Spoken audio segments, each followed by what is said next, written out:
اعوذ باللہ من الشیطان الرجیم بسم اللہ الرحمن الرحیم رب اشرح لی صدری ویسر لی امری واحلل عقدۃ من لسانی یفقہوا قولی رب زدنی علما۔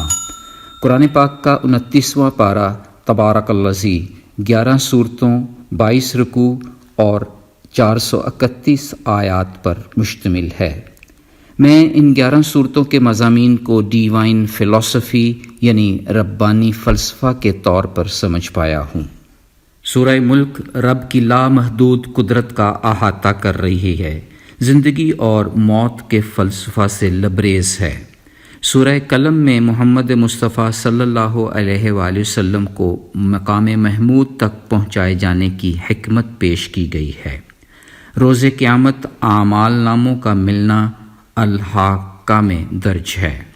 سورہ المعارج میں انسان کی جبلی کمزوریوں اور اہل جنت کے اوصاف سامنے آ رہے ہیں۔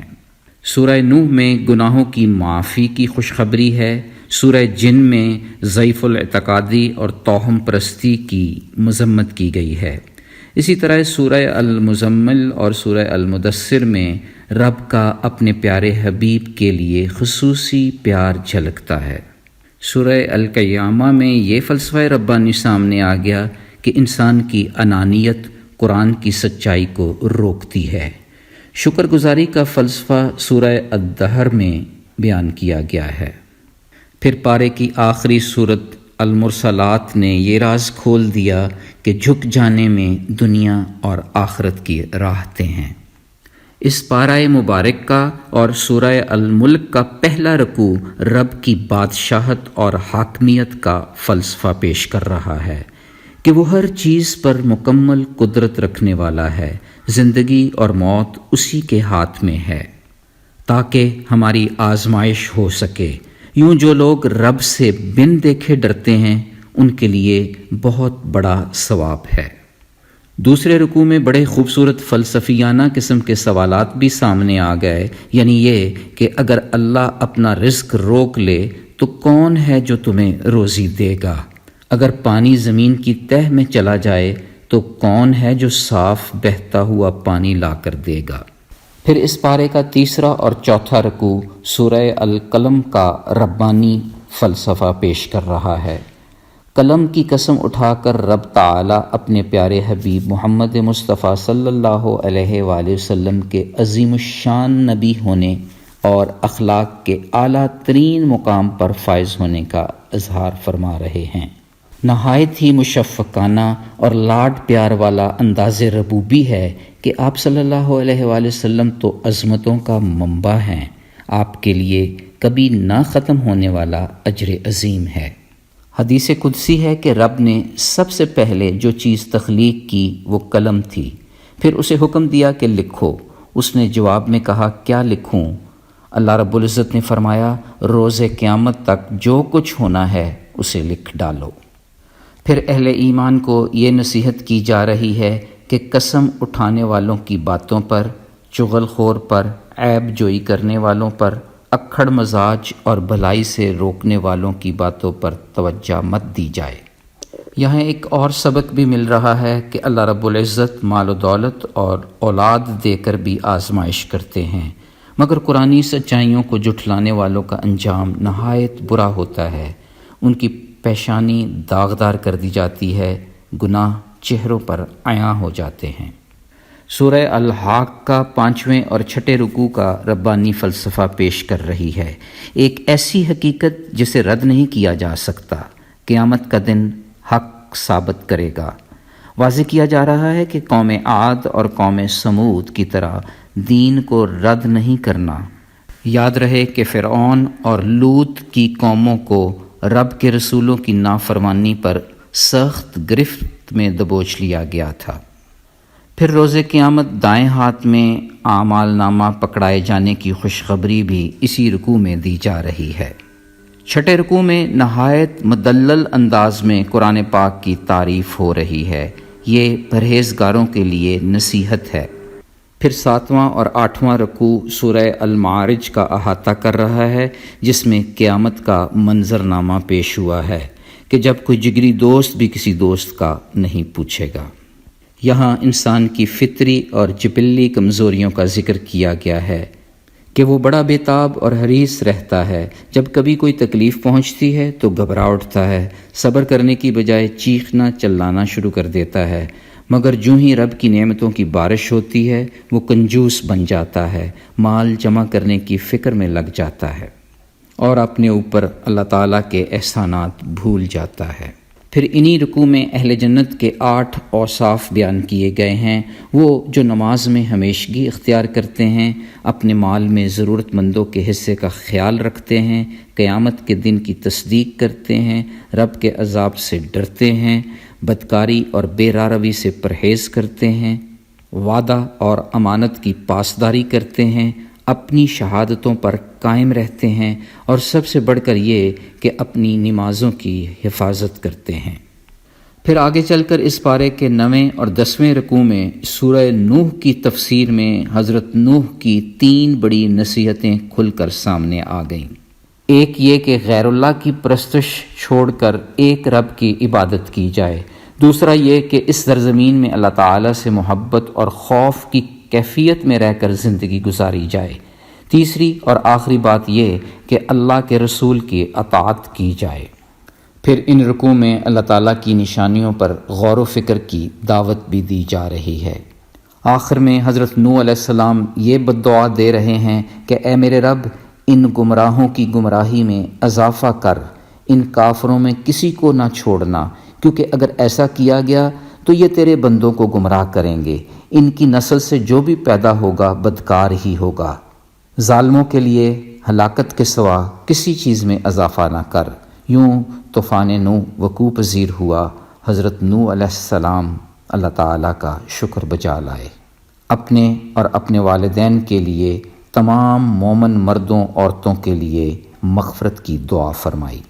پھر اس پارے کے 11ویں رکوع سے سورہ جن کا آغاز ہو رہا ہے۔ یہ قرآن کریم سن کر جنات کے ایمان لانے کا نقشہ کھینچ رہا ہے۔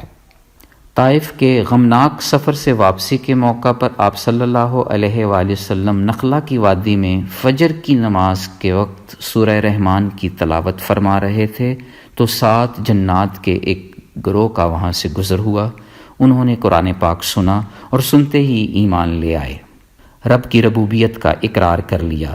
راہ راست سے بھٹکے ہوئے جنات کا قرآن پر ایمان لانا ایک طرف حضور پاک صلی اللہ علیہ وآلہ وسلم کے لیے تسکین کا باعث تھا، جبکہ دوسری طرف قریش کے ان لوگوں کو اس حقیقت سے روشناس کرانا تھا کہ ان کا کلام اللہ کو جنات کا الہام کہنا سراسر غلط تھا، کیونکہ اب وہ جنات خود ہی کلام پر ایمان لا چکے تھے۔ پھر 12ویں رکوع میں اللہ رب العزت نے یہ واضح کر دیا کہ نیک اعمال کی جزا ہے جبکہ برے اعمال کی سزا۔ نیک کام کرنے کا دنیا اور آخرت دونوں جگہ بہترین بدلہ ملے گا۔ یہ نصیحت بھی کی جا رہی ہے کہ مساجد عبادت کے لیے مخصوص ہیں، اللہ کے سوا کسی اور کو نہ پکارا جائے۔ یہ بات بھی کھل کر سامنے آ گئی کہ اللہ تعالیٰ کے سوا کوئی بھی نفع یا نقصان کا مالک نہیں ہو سکتا۔ پھر اس پارہ کے 13ویں رکوع میں سورہ المزمل کا آغاز ہے، جس میں سرور کونین محمد مصطفیٰ صلی اللہ علیہ وآلہ وسلم کو نہایت محبت بھرے انداز میں مخاطب ہو کر کہا جا رہا ہے، اے میرے کمبل پوش محبوب، آپ صلی اللہ علیہ وآلہ وسلم رات کو کچھ سمے سو لیا کریں اور کچھ وقت جاگ کر تہجد کی عبادت میں گزاریں۔ تہجد کی نماز پڑھنے کا بہت بڑا اجر ہے، جسے روح کو بالیدگی ملتی ہے جبکہ قلب میں قرار اٹھتا ہے۔ یہ ربانی فلسفہ بھی سامنے آ گیا کہ قرآن کو ٹھہر ٹھہر کر پڑھا جائے تاکہ کلام اللہ کے معنی دل میں اترتے جائیں۔ مزید یہ کہ آہستہ آہستہ پڑھنے سے قاری اور قرآن کے درمیان 2 طرفہ عمل شروع ہو جاتا ہے۔ اس طرح ترتیل میں خوش الحانی اور قرآن کی روانی بھی شامل ہے۔ پھر 14ویں رکوع میں 5 وقت کی نماز اور زکوٰۃ کی ادائیگی کا واضح حکم ہے۔ یہ بھی معلوم ہوا کہ جو کچھ ہم اللہ کی راہ میں خرچ کرتے ہیں وہ اس ذات باری تعالیٰ کے لیے قرض ہے۔ نیک اعمال جو ہم آگے بھیجتے ہیں وہ اس دولت سے کہیں بہتر ہے جو ہم وراثت میں چھوڑ کر جاتے ہیں۔ واضح ہو گیا کہ اللہ رب العزت سے مغفرت طلب کرتے رہیں، وہ بخشنے والا اور رحمت فرمانے والا ہے۔ پھر اس پارہ مبارک کا 15واں اور 16واں رکوع مل کر سورہ المدثر کا ربانی فلسفہ پیش کر رہے ہیں۔ آغاز اس بات سے ہو رہا ہے کہ اے میرے مدثر، اٹھیں اور رب کی کبریائی بیان کریں، اپنے دامن دل کو تمام پریشانیوں سے پاک کر لیں۔ محمد مصطفیٰ صلی اللہ علیہ وآلہ وسلم کی وساطت سے تمام انسانوں کو تاکید کی جا رہی ہے کہ ہر طرح کی ناپاکی سے بچیں، پاکی اور پاکیزگی کا خیال رکھیں۔ جس کسی نے بھی احسان کیا ہو فوراً بدلہ نہ چاہو، اور یہ بھی نہ ہو کہ ان سے کوئی غیر ضروری فائدہ اٹھائیں۔ یاد رہے کہ ہر ذی روح کا مقدر اس کے ایمان اور اعمال پر منحصر ہوگا۔ مزید واضح ہو گیا کہ قرآن ہدایت کا سرچشمہ ہے۔ قرآن سے متعلق کسی قسم کا شک رکھنا بہت بڑی حماقت ہے، اس کے کسی بھی حرف کی توہین ہلاکت ہے۔ پھر اس پارے کے 17ویں رکوع سے سورہ القیامہ کا آغاز ہو رہا ہے، جس میں اللہ رب العزت روز قیامت اور انسان کے ملامت کرنے والے نفس ضمیر کی قسم اٹھا کر اپنی کمال قدرت کا ذکر فرما رہے ہیں کہ ہم انسان کی ہڈیوں کو اثر نو جمع کر کے تخلیق کر دیں گے، حتیٰ کہ روز محشر ہم ان کی انگلیوں کے پور پور بھی درست شکل میں واپس لے آئیں گے۔ پھر اس پارہ کے 18ویں رکوع میں انسان کی اکڑ اور فرعونیت کا منہ توڑ اور مدلل جواب ہے۔ انسان کی انانیت قرآن کی سچائی کو ماننے کی راہ میں سب سے بڑی رکاوٹ ہے۔ وہ اس حقیقت کو بھول جاتا ہے کہ اس کا اپنا آغاز ایک بوند سے ہوا، لوتھڑے سے گوشت کا ٹکڑا بنا، ترقی ہو کر اعضاء اور نقوش بنے، پھر مرد یا عورت کی صورت تخلیق ہوئی۔ یہ تمام تصرفات انسان کی کوشش کے بغیر ہوتے ہیں۔ اگر ان کیمیائی، طبیعیاتی اور ما بعد طبیعیاتی سچائیوں کی تردید ممکن نہیں تو مردے کو دوبارہ سے زندہ کرنے کی رب کی قدرت کا کیسے انکار کیا جا سکتا ہے؟ یہ انکار تو در حقیقت اپنی ذات کو جھٹلانے کے مترادف ہے۔ پھر پارے کا 19واں اور 20واں رکوع سورہ الدہر میں انسان کی تخلیق کے ربانی فلسفہ کو پیش کر رہا ہے۔ رب ہی نے انسان کو سیدھی راہ دکھلائی تاکہ وہ شکر گزار بندہ بنے۔ اہل جنت کی سب سے بڑی صفت یہ ہوگی کہ وہ مساکین، یتیموں اور قیدیوں کو صرف رب کی رضا کے لیے کھانا کھلاتے ہوں گے۔ یہ فلسفہ زندگی بھی سامنے آ گیا کہ روز قیامت سے ڈرنے اور صبر سے کام لینے کی وجہ سے رب ان کے چہروں پر تر و تازگی اور دلوں میں سرور پیدا کر دے گا۔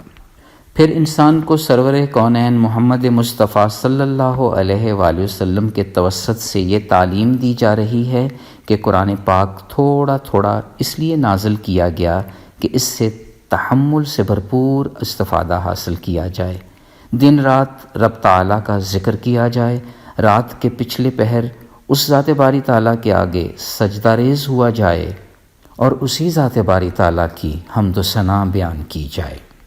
اس پارہ مبارک کی آخری سورت المرسلات 21 اور 22 رکوع کا احاطہ کر رہی ہے۔ اللہ رب العزت منفرد انداز میں پے در پے قسمیں اٹھا کر روز محشر کے وعدے کی یقین دہانی کرا رہے ہیں۔ قیامت کے چند بڑے حادثات کا بیان ہے، جب آسمان پھٹ جائے گا، ستارے بے نور ہو کر بکھر جائیں گے، پہاڑ ریزہ ریزہ ہو کر اڑ جائیں گے، انبیاء اور رسول ایک مقام پر اکٹھے کیے جائیں گے۔ فیصلے کے اس دن تمام انسانوں کا اللہ رب العزت کے سامنے حساب کتاب ہوگا۔